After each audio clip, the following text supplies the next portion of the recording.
Welcome back to the Vegans Who Live podcast. We are your hosts, Miss Meatless Muscle, aka Brooke Sellers, and Bodybuilding Vegan, John Thomas. What is up, John?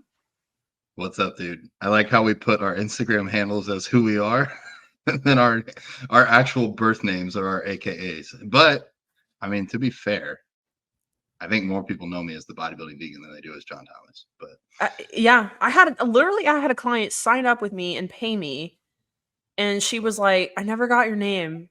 I just know you as Miss Meatless." And I'm like, "I'm Brooke." that's how you've made it. You've created a whole other image for yourself. I don't know. I mean, it's kind of cool. It's creative. Like we had no creative control over our birth names, so I that's what. know. Anyways, so today we got some pretty useful, applicable, tangible information on how to deal with either if you're a bodybuilder, you might call it the off season. If you're a lifestyle client or a lifestyle person, you might call it a bulking or growth season. There's definitely nothing off about the off season if you're doing it right. That is one thing my coach really instilled in me is like the athletes that take their off season pretty much as seriously as their prep, those are the ones that make differences from show to show. I'm sure you've been to shows or seen people post on Instagram for years. And they're like, I can't even tell it like 2019 to 2020. I can't tell a difference. You look the same. And it's because they're not treating their off seasons correctly. So definitely something to cover here. But first, I say we stick to the script. It's been a minute. I'm ready for question game. Question game. All right. Let's see what we got today. Ooh, fun. Okay, if you could live in any fictional world, what would it be? Everyone knows my answer. You got to be Harry Potter world. Definitely the wizarding world. But what if you Absolutely. were a muggle? That would suck. Well, hopefully, you know what? I'll take it. I'll take a mudblood. I'll take half blood. I'll take pure blood. I'll take anything. I guess there were still like pretty important characters in that couldn't use magic, right? Maybe. Hagrid technically could not use magic. He was forbidden from using magic, which was stupid. But yes, Well, he was still half a troll. I mean, dude was giant. yoked. He could be a strongman. He could just go over to the Muggle world and win every strongman competition. Yeah, I know. And he would like secretly use magic behind everybody's back, but I mean, I would hope to be a wizard. Like if I could just hang out like in Diagon Alley and stuff and like, I mean, I would love to go to Hogwarts, obviously. That would be the coolest thing, but Yeah. there's a lot of trouble though. As long as Voldemort was taken care of, there was a lot of trouble going on. You know what though? In Harry Potter, the villain was a little more clear. In real life, the villain it's not any one person. It's all these Very true. corporations. All right. Well, I'm just gonna say like Lord of the Rings, that's out for me. Nope, because they don't have air conditioning, and like I need air conditioning. It'd have to be somewhere at least as technologically built as we are right now, if not more advanced. So maybe, Star Wars, like it's a long time ago, I know that, but they're pretty technologically advanced. I think they have air conditioning. I'm sure they could make some. This is a hard question. I was not prepared for this. I'm prepared for this is one of those questions that it's how do you think, not what do you actually know. Man. I'm trying to think besides that. I do think Star Wars would be cool because well, I haven't even explored the whole world here, but they can go to other planets just like that. Yeah. Even if you're just a regular person. Yeah, or even I think Guardians of the Galaxy would be super cool. Everybody's just got a spaceship. Like it's like having a car. So you just go and travel around the different planets. Like that would be really cool. Talking raccoons. I think either of those would be. I think Star Wars just goes a little bit more nostalgic for me. Yeah, I think I mean, it has to be Star something Wars. like that. Yeah, there was some really nice planets. Like, I mean, like obviously there were some planets you wouldn't want to live on. Like, I mean, Tatooine was kind of like shitty and like just like a big desert, and like, then you've got, all the raiders and stuff who'll come kill you. But like there were some really nice Yeah, places yeah. that you could Naboo live. looks cool. Yeah, yeah, yeah. All right, I'm doing Star Wars. I'm going with that. I don't know why, but that's You could have a yeah. droid, You can have droids. If you cut your hand off, you can get a fresh robot hand put on. I mean, yeah, it's got to be Star Wars. lightsaber, and if you're a Yeah, Jedi, you can do all the Jedi mind tricks.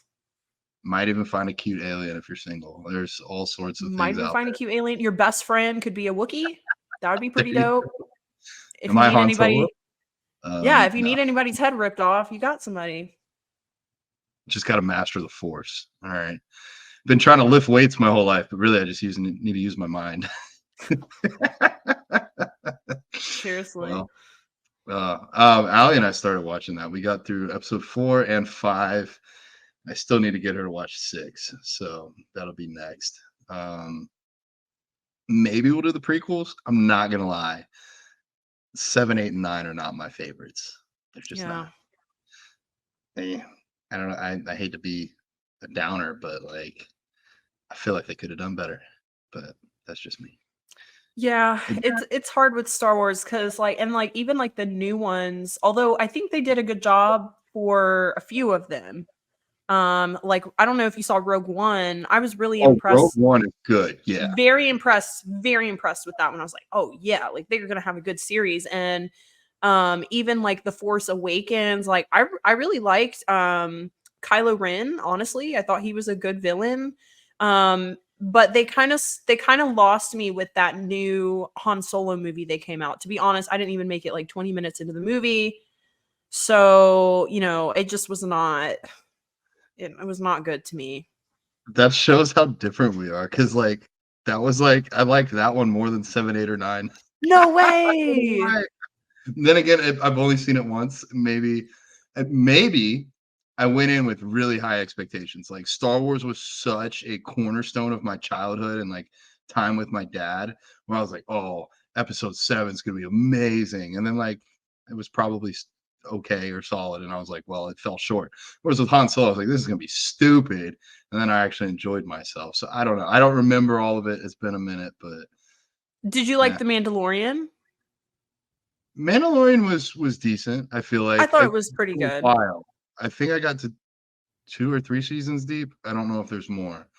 Um, No, they haven't made any new ones. and then I started watching Andor.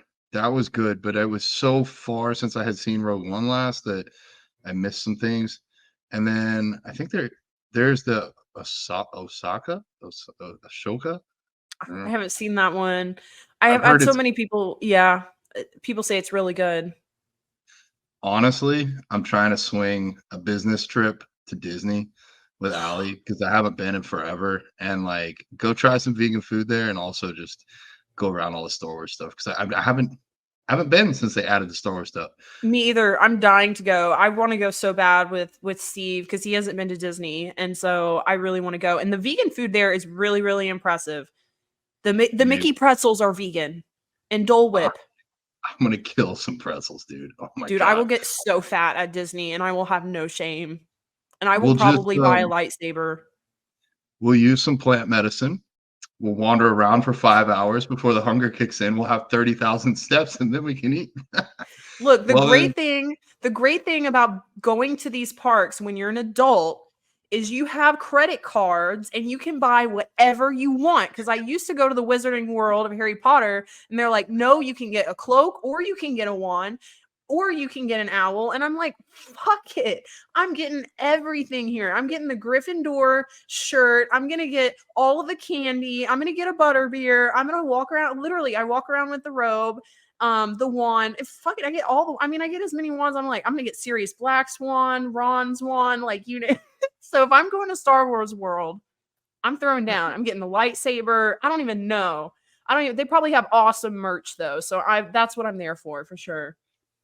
well, as we teach in the Vegans Who Lift Business Academy. We can put all that on our business credit cards. It's a verifiable expense because we're going to make a reel out of it. So it's a business expense. Might as well. Yeah. Yeah, here's all the things that I ate at Disney World that were vegan. Oh, shoot. IRS? Yeah. Yeah. Clue them in. Dang. Well, we might have to plan like a double date Disney trip. Dude, I'm so down. Like, maybe October or something. October's cool because they have it decorated for Halloween and And it's a little bit nicer. it's literally cool because Yeah. it's so hot right now. Oh yeah, no, we're not going in the summer That is, again. we just got back from the Atlanta Street Fair. How hot was that? Oh, I was soaked. I know, and that's not even Orlando. Orlando is brutal. Oh my god. And yeah, and you don't really want to go in the summer anyways when all the kids are out of school because you cannot ride shit. Oh, You can't I ride was shit. actually I was actually thinking about booking something in the next month, and Wait then till kids go back. Yep. yeah, maybe even like the first week, back to school week, and go on like a Tuesday. Yes. Highly recommend. Yes. All right. Well, good enough that my calendar is booked for freaking forever anyway, so I'll be able to fit that in the next 3 months. But, all right, all right, very cool. All right, well, jumping into today, off season slash bulking slash gaining tips as a vegan in the gym, some things that you guys might have overlooked.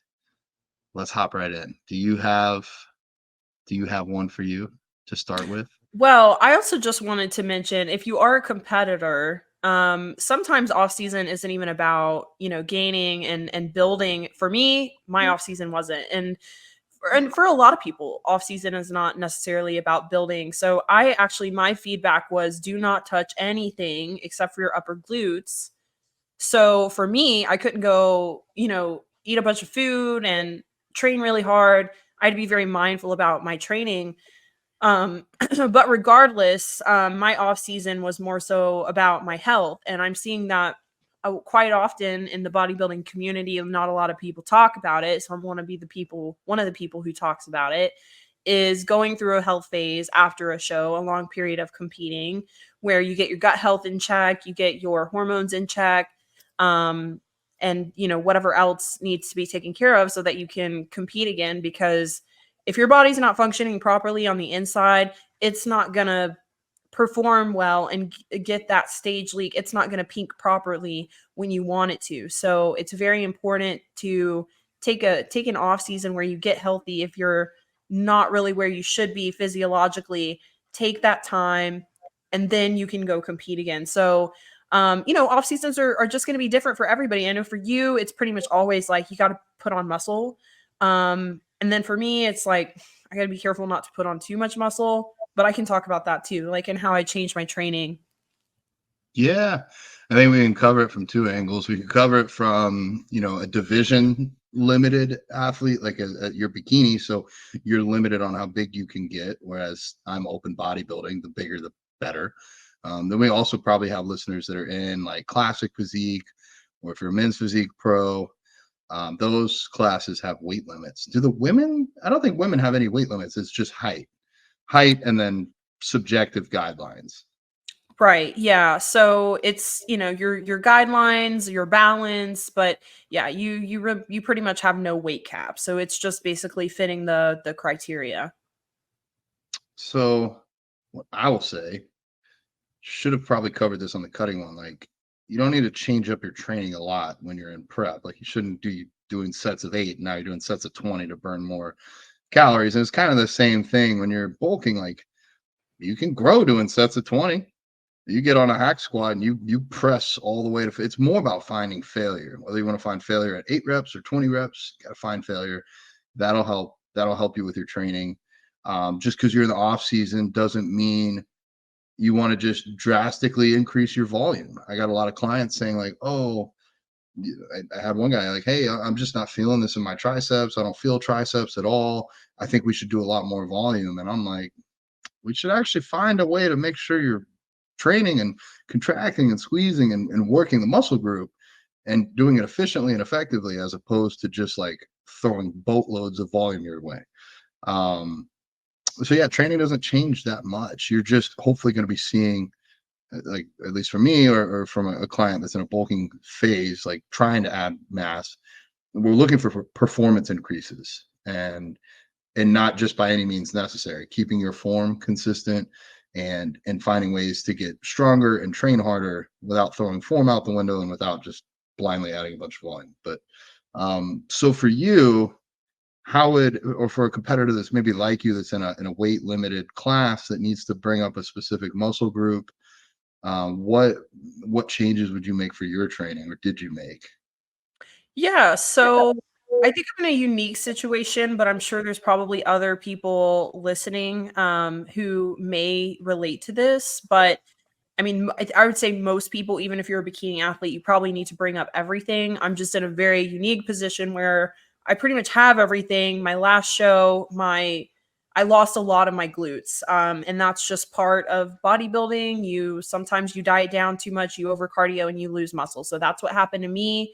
So I had to be very strategic with my training. So my coach actually looked at my training and said that I was going way too hard, way too heavy, and we needed to focus on time under tension instead of lifting a lot of weight. So that was really helpful for me. The other thing is when I slowed down the movement, because my biggest issue is my quads. That is my biggest issue with bikini. Is I my quads are really too much for bikini, and I actually have to pose now to hide my quads. So I got a new posing coach, and we've been working on how to hide my quads with posing, and that's a whole nother story. But with my training, we took out quads completely. Done. I don't do any quads, like targeting quads. No, I haven't done a leg extension, and I don't even know how long. So I only hit glutes and hamstrings. And again, I focus on really time under tension. So, which also really helps me because, like in a hip thrust, for example, my quads will still activate and really try to take over the movement. And when that happens, my coach is like, stop. You need to change your range of motion, shorten your range of motion so that it's staying on the glutes. So it was a totally new style of training for me, which initially I was kind of nervous about and scared about because I've always trained as heavy as I could, as hard as I could, as many sets as I could. It was just always about like going in there and just giving 100% everything I had. And now I'm like slowing down the movement, going way slower, going way lighter, not doing nearly as much volume, leaving out like an entire muscle group.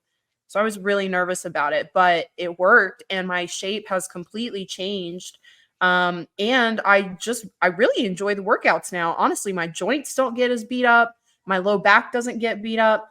So like you said, adding needless volume just because you're bulking or whatever isn't, really always going to do the job. And I think for most people, they're not really training right anyways. So like adding a whole bunch of weight is only going to cause more issues. But like for me, I just had to focus on more like posterior chain movements. So like instead of doing squats, like I really only do hip thrusts for like my compounds or like deadlifts, RDLs. I do a lot of glute isolation, a lot. Um, and yeah, I hardly ever work quads because quads are gonna be activated anyways in hip thrust and glute bridges and hip abductions, all of that stuff. So I mean, my quads get hit enough. So I would say, if you have a specific muscle group that you need to bring up and you are in a unique situation where nothing else really needs to be touched, then make sure that you're adding lots of isolation in for that particular muscle group. And I think, volume and frequency for that muscle group too. So instead of like hitting glutes and hamstrings twice a week, I'm doing 3 times a week instead of in replace of that quad day. So yeah, I think, it's kind of a unique situation, but it can certainly be done. And I see other girls um who are in the same situation and they have to do the same thing. Yeah, makes sense. Like, be intentional with your training. You have to go in there and have a reason for what you're doing. Um, I still probably need my legs to grow to be where I need to be at for like men's open, but I don't need to hit them nearly as much as I need to hit my upper body. And I can train legs pretty hard. I would say you and I are both more of that athlete that's like, I'd rather do 100% every single day than 90% once. And Yeah. so it's weird to like do less sets on legs and to only do legs once every 7 days. It's definitely different from a mindset perspective. My mindset is I want to grow upper body. So same for you. You want to grow that upper glute shelf and not really overdevelop anything else. Next one that just comes to mind, do your damn cardio, even though you're bulking. Like, yes, there is going to be cardio. I don't care if you think you're a hard gainer. I don't believe in that. Like, I don't believe that's a real thing. Some people have really high step counts of their jobs. That might be an exception, but for most people, you need to do cardio. If you're me, if you're 250 pounds, you need to do cardio so you can go up 2 flights of stairs without being completely winded. Your training is going to suffer if you don't have good cardiovascular endurance. Like if you're trying to do a set of 20 on hack squats and your heart is giving out before your legs, that's a problem. And then lastly, like if you're struggling to eat, if you're like, oh my God, I eat so much food, well, throw in some cardio. It's going to increase your appetite. So, and help you digest that food. If you can break up your cardio, at least get your steps in, but like do it post meal if possible for steps, and then cardio whenever you want to do direct cardio. It can help with digestion as well. So that would be my next tip. Like, don't take out the cardio just because you're bulking. Yeah, I think that's fantastic. And I mean, studies have even shown that cardiovascular health, better cardiovascular health helps you build more muscle. So, just doing 20 minutes of cardio is not going to kill your gains. It's actually going to help you. And I think a lot of people underestimate that. And again, like we always say, hire a coach so you can figure out exactly what cardio you should be doing and how much. Because there's also girls I know, especially in bikini, who way over cardio in their off season. So, like, yes, do cardio, but don't way overdo your cardio. Like, you're not in prep. Like, you do need to gain some weight. So like having a coach is really important so that they can guide you and tell you like this is too much or this is too little. Like you need to have some sort of balance there because if you're doing an hour of cardio, 45 minutes of cardio in your off season, what are you going to do in your prep? Like where do you go from there? And so that was something I had to do, was pull back my cardio a lot during my off season, which was fine. But again, relative to my situation, I had some adrenal issues. So I had to pull back my cardio and really just focused on steps. I didn't do any sort of like high intensity. My first coach had me doing a ton of HIIT training. So I would do HIIT training almost 2 to 3 times a week. And none of that. I don't do any of that. Even in this prep, I don't do any sort of HIIT training, which I have a much better coach now. So, that plays a role too. But yeah, cardio is important. It's just like, find your balance because I know a lot of girls way overdo their cardio. Yeah. And for what you spoke on, in case people don't know or understand, like cardio pretty much outside of like for heart health is just in play. It's almost like a dieting tool. Almost like you can eat less calories or you can do more cardio to an extent. If you're doing dedicated cardio, interval training, those can all raise cortisol, which can then slow down fat burning and then encourage your body to slow down its metabolism. But steps, just your own body weight, walking on a flat surface or slight incline steps really aren't going to drive up that cortisol response nearly as much. And so, yeah, 15,000 steps might be a lot, but that's how you're creating for you a pretty big deficit, but it's not that taxing on your body. So just something to consider depending upon where you're at in your off season and how you want to achieve it. I'm going to piggyback off of what you said. Hiring a coach can be really helpful because if you've ever competed before, it is a weird feeling to get the leanest you've been in your life and have to accept the fact that you can't stay there. The analogy that I make for clients is like, it's almost like you're a diver, like in the ocean, but you don't have a scuba tank. You can dive, you can go down 30, 40, 50 feet. You're going to have to come back up. And once you come back up, you can't go immediately right back down. And if you come back up 10 feet, that doesn't mean you can go back down 10 feet. You got to come all the way back up. You got to come back up to being healthy. and hang out there for a bit before you can go back under. And for some people, myself included, it's hard to look in the mirror when I'm up at that sea level area where I'm back to being healthy. Like, I know I've looked better objectively for bodybuilding standards in my life. And it would be a bit harder if I didn't have a coach telling me that's okay though. Like, you're in the right spot, or you're doing good, or look at how much more we're eating and how much more we're doing in the gym. Yes, you've added a little bit of body fat, but that's part of the plan. That's part of the process. Additionally, I have a mini diet coming up here in the next 4 to 6 weeks, and the fat side of me is like, I don't want a mini diet. I just want to bulk, bulk, bulk, bulk, bulk. And I know I need to do it. Objectively, as a coach, I could look and be like, yep, we're about at that point where a little mini diet would be good. Slow down some of the digestive processes, do a little extra cardio, and just get a little bit leaner before the next big push. But I don't want to do it. But that's why I pay somebody to tell me what to do. So, yeah. Yeah, definitely. I know I got a DM just yesterday about a girl. She was like, "Well, how do I know when I need to cut?" And I'm like, "Well, that would be a good answer for a coach." So yeah, definitely having a coach is, and again, I think with just even like body image, because I felt like that through my whole off season. I'm like, God, I look like shit. I look terrible. But then it's like, a coach is like, well, I mean, you have to give yourself some space here. Like, I mean, you can't be lean forever. You have to know that. And also, like, a lot of the top pros, like, I mean, a lot of people have really good off seasons, but there's a lot of people who have, pretty crazy off seasons. So, and not saying that they go off their diet, but like just everybody's body is different. So, like, I hear a lot of people say, oh, hang out around 10 pounds above stage weight.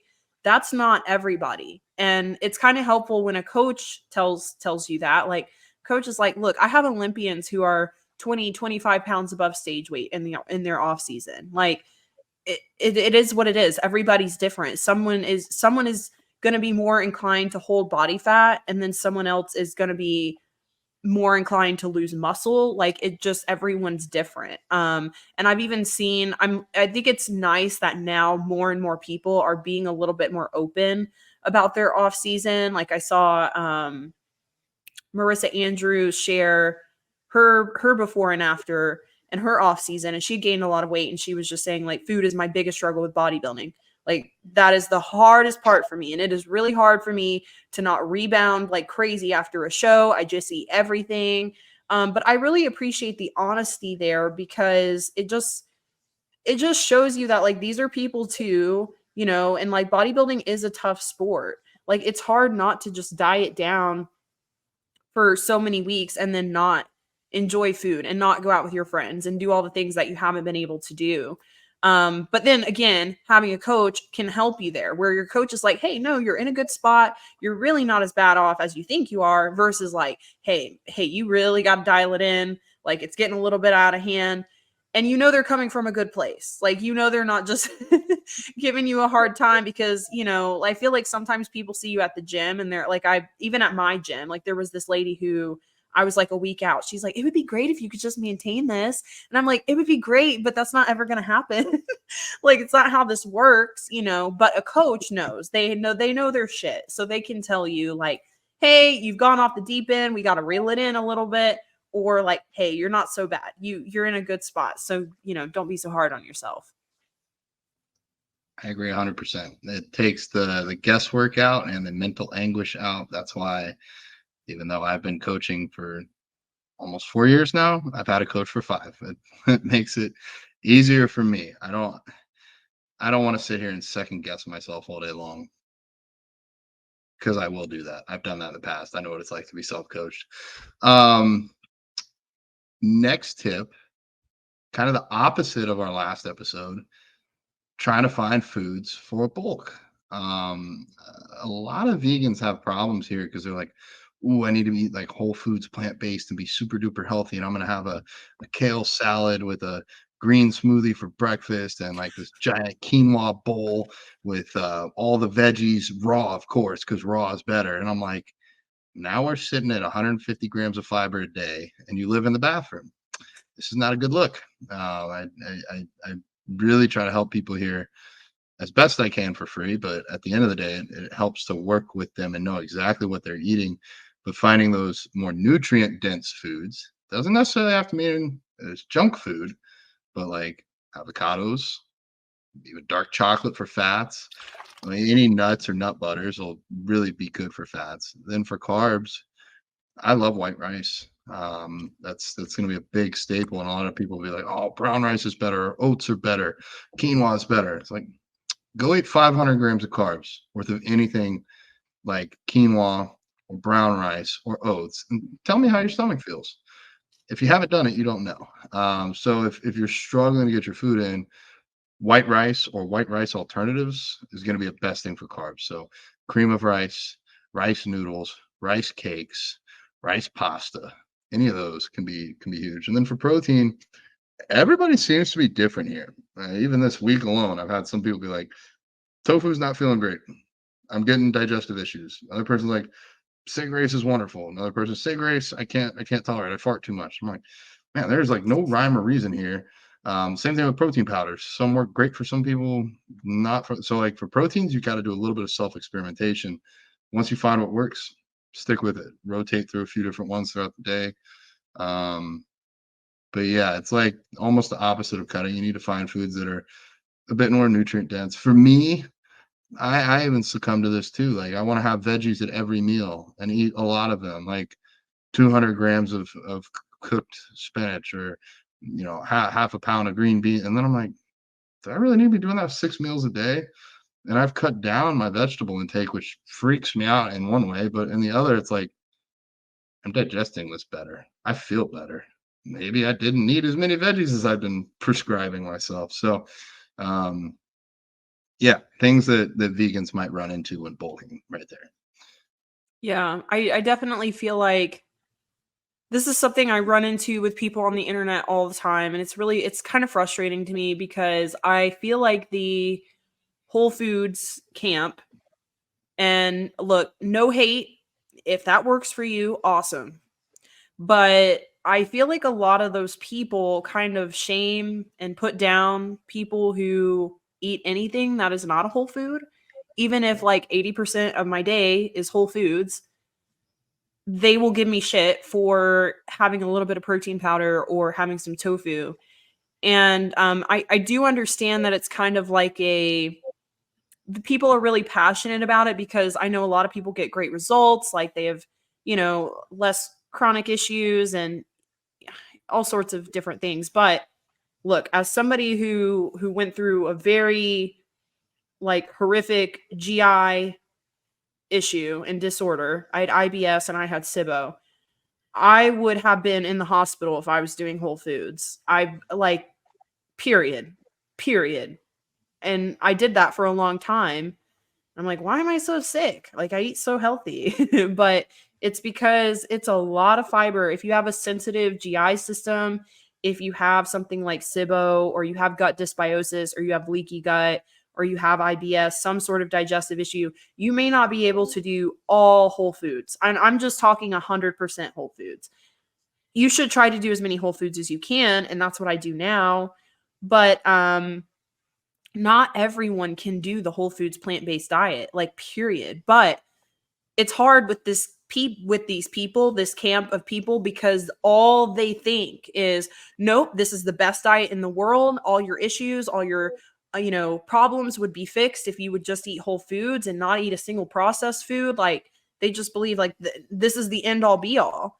But it's like you said, it's just not necessarily going to work for every single person, what their goals are, their body. I mean, I can't, like you said, I can't even do brown rice. If I do brown rice, I'm like literally in pain. Like it's terrible. So I feel like you have to know your body. Now, I'm not telling people not to do whole foods. I do mostly whole foods, but it's like for me, if it's like I can have oats once a day, but then the other meal needs to be like a cream of rice or a white rice or something. Like it's about balance, because otherwise, I'm blown up. I feel like crap.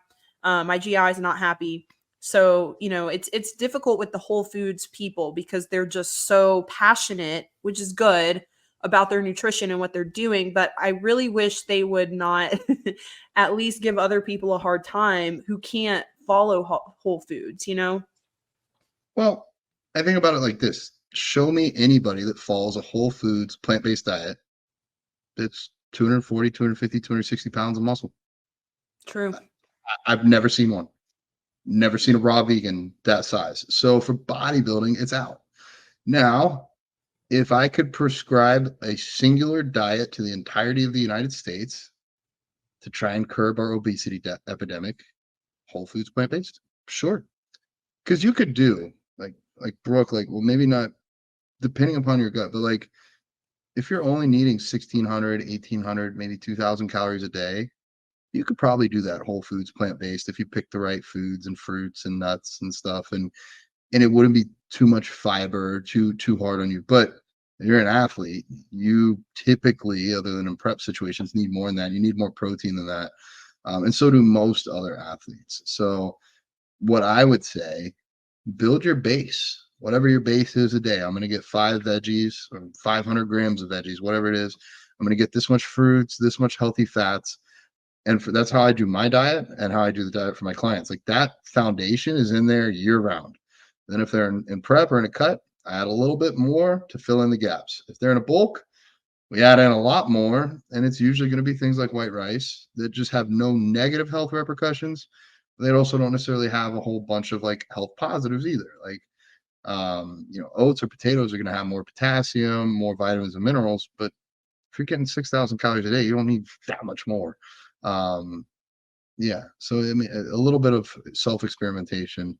I do agree though. They like not all whole foods plant-based people, but a lot that are Right. vocal online try to put down, oh, you're a vegan, but you eat junk food. It's like, well, joke's on you, buddy. Vegan is an ethical principle. It is not a diet, because you could cheat on a vegan diet, but you can't cheat on vegan beliefs. So Good I point. That needs to be yeah, my response. like I got vegan tattooed on the side of my head, not because I love vegetables, but because I hate killing animals. There's a little bit of a difference there. Um, Shit, I used to not eat vegetables as a vegan for a long time. Like I'd not even want to get a pizza that had vegetables on it. Oh my god. I know I love vegetables. I can't tolerate too many of them. But but truly it's just everyone's different. And that's what I learned through going through my off season and all my health issues was like, what works for some people just doesn't work for everybody. Like I could never do raw vegan. It just would not work for me. And I mean, I just don't really necessarily believe in it either. But I think that's what's hard about like the whole food plant-based like warrior people, like keyboard warrior people, is it's like they just don't really understand that like what works for them does not work for everybody. Like not everybody's going to be able to do, like beans and lentils for their protein sources. Like I would feel terrible. Yeah. It's funny, like I feel like if you're vegan, we're all on the same. Like, if you want to eat potato chips and Oreos all day long, that's your choice. It's Right. kind of like how many people give vegans crap if they smoke cigarettes? Like, I don't see that. I don't see that very often. It's like they get holier than thou on the food, but like you Or go to drink. you go Yeah. drink alcohol. Yeah, how many people die a year from alcohol poisoning and from drunk driving? Like we got other issues. All right, reeling this back into bulking. We didn't hit this for the cutting, but we can do it now for bulking. Any supplements that would be different for you or your clients during a bulk? During a bulk. Like creatine's in year round. Um, Actually, I do have one. If your food's getting high, betaine HCl can help you digest protein with some of your meals. That could be an option. Um, I still like Yeah. intra-workout nutrition, but that's kind of year round as well. I don't really consider protein shakes supplements. I just consider that food. I know, me too. Yeah, I mean, again, it's like with anything else, it's like really it doesn't change drastically. Like you're like just like your training and your nutrition, like it should kind of relatively be the same. But I think it's like you said, but again, person to person, I feel like some people are just like soak up a bunch of food and they're like so depleted, they're ready for a bulk and they're fine. But if you do have digestive issues, there are some things that that you can implement, of course. My off season, very different. I had a ton of gut issues. So I had a laundry list of supplements. But that was just specific to my gut issues, my adrenal issues, and my hormone issues. But if your like goal is just strictly putting on muscle, I mean, I really don't think you would need anything extra. It's just, and that's kind of the thing too, is like, it's really a lifestyle. Like if you're going to do bodybuilding long term and like you do want to be competitive and you want to compete, your in season and off season just is not that much different. I mean, it's just a little bit more sustainable in the off season, depending on what your goals are. But it's a lifestyle. It's the people who like they work out and they train when they're in season, and then that all goes out the window when they're off season. That's not even an off season. That's just like, I don't even know. Off. It's just off. Yeah. All right. I'm trying to think. I'm trying to rack my brain for anything helpful. I think general guidelines per month, you probably don't want to be gaining much more than like 1% of your body weight. So if you're a 100-pound bikini competitor, that's about a pound a month. You're a 200-pound dude, maybe 2 pounds a month. You start doing much more than that, unless, I mean, like the only corollary here is like if it's your first enhanced cycle and you haven't quite hit your natural potential yet, you might be able to eke out a bit more than that. But otherwise, for natural athletes or anybody that's been enhanced for a while, if you're gaining much more than 1% of your body weight per month, you're just getting fat, and nobody wants to get fat because then you got to cut longer. So yeah, like dirty bulking for me, like that's out.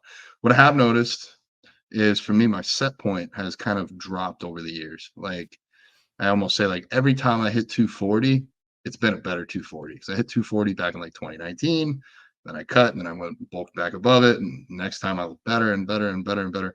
I'm able to be leaner each off season, especially after this last show. Like I got kind of have abs at 250 this morning. Like I've never had that before. So pushing down as low as I did the show kind of, I think, allowed me to be leaner after, if that makes any sense. Yeah, I think that's a good tip. The other thing is, women who are scared of a gaining phase or a building phase, you don't have to put on a whole bunch of body fat. Like that's kind of the point. Yeah. I think bulking, like you said, like this dirty bulking has kind of been a little bit glorified on social media. Like you see all these crazy meals that people eat, and like you said, people not doing cardio. Like they're like, "Oh, I'm not doing cardio, I'm bulking," and all sorts of things. But that truly is not really how a strategic building phase should be, like where where it's actually calculated, like this is, and I would say that's important if you're going into a building phase and you want to bring up everything. You need to figure out like where are you even going, like how much weight are you even putting on, how much each week, how much each month. And you have to be realistic, like you said, about like how much fat are you putting on versus muscle. And people, I think, a lot of times don't realize when they're first starting a bulk, it's way easier to put on fat than it is muscle. Like just because you train and you're eating a bunch of protein does not mean it's going to convert over to muscle. That does not work. It does not work like that. Muscle, I always try to explain this to my clients, like fat loss, easy. Honestly, most of the time, fat loss is easy. It's just being in a deficit and it just comes off of you. Muscle, there's not really much you can do except for go in the gym, tear down the muscle, eat, sleep, let it repair, and then do it all over again. And you just have to be patient with it. It's time. So, all these people who think they can eat a crazy amount of food and train and it'll just turn to muscle. That's not the case. Like body fat is way easier, especially post show. You have a unique period where it's actually easier to put on body fat. Again, why reversing is very, very important. You can't just go crazy. So yeah, it's if you're a woman and you're scared of doing a building phase, because I have women come to me all the time who are they want to build muscle, but like they don't want to put on body fat. They don't want to see the scale go up.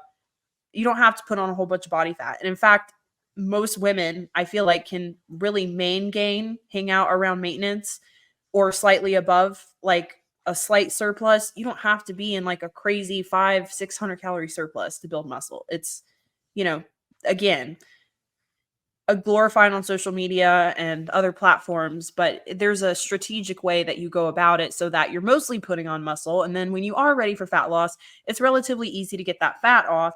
And, you have more muscle than you started with. And you followed a plan. Like it wasn't just guess, like, and let's see what happens when I cut next time. Have a plan and stick to it. I love it.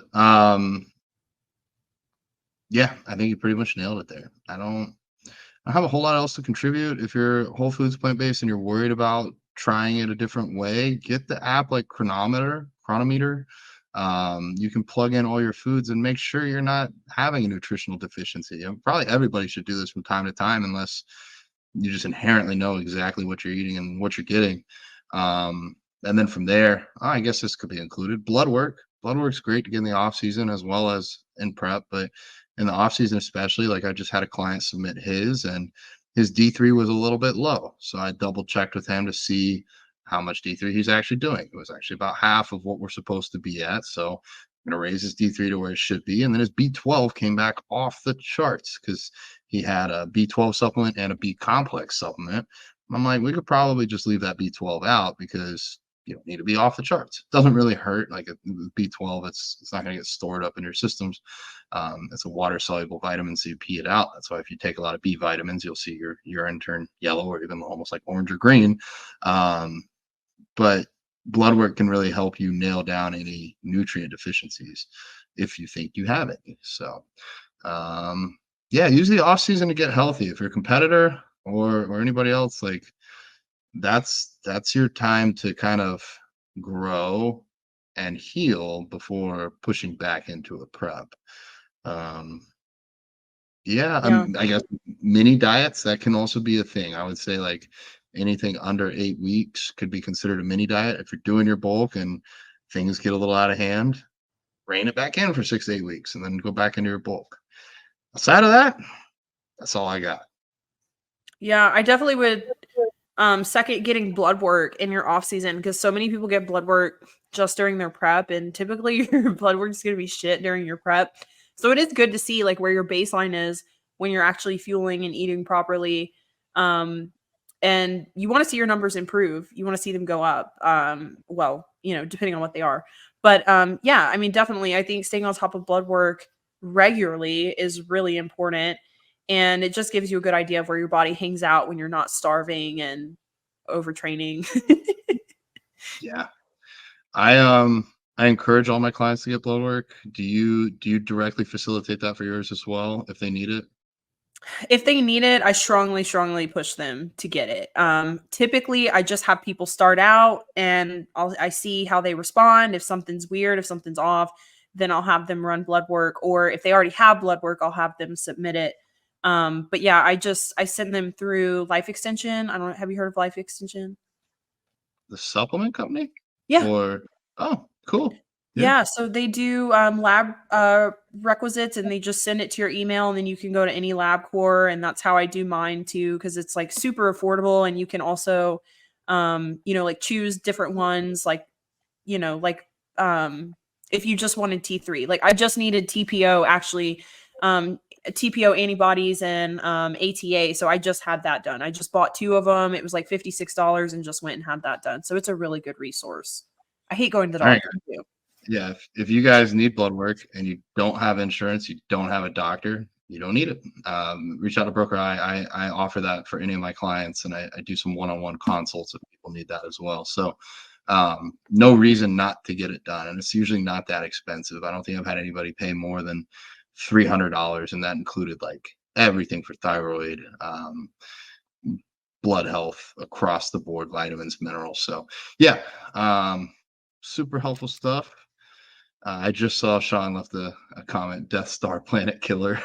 I guess that's one part of the Star Wars universe. You might just say, waking up to go to work today, and there goes your planet. It gets blown up. But Oh my hopefully gosh, yeah, seriously. this is post Death Star. It's already been destroyed. We're safe. Hopefully. Yeah. All right, dude. Well, I think that's all I got for today. Anything else on your end? No, I think we're good. I think we gave some good information. I think we're good. If you guys got any more questions, you can leave them for us at the veganswholiftpodcast.com.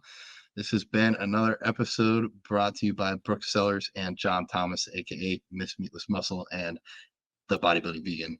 Hope you guys enjoy these bulking tips. Please send them to somebody that needs some help gaining. It could be like your little nudge, wink, wink. You know, you're dating a guy and he needs to get a little more jacked. Send him this episode. We'll see how he takes it.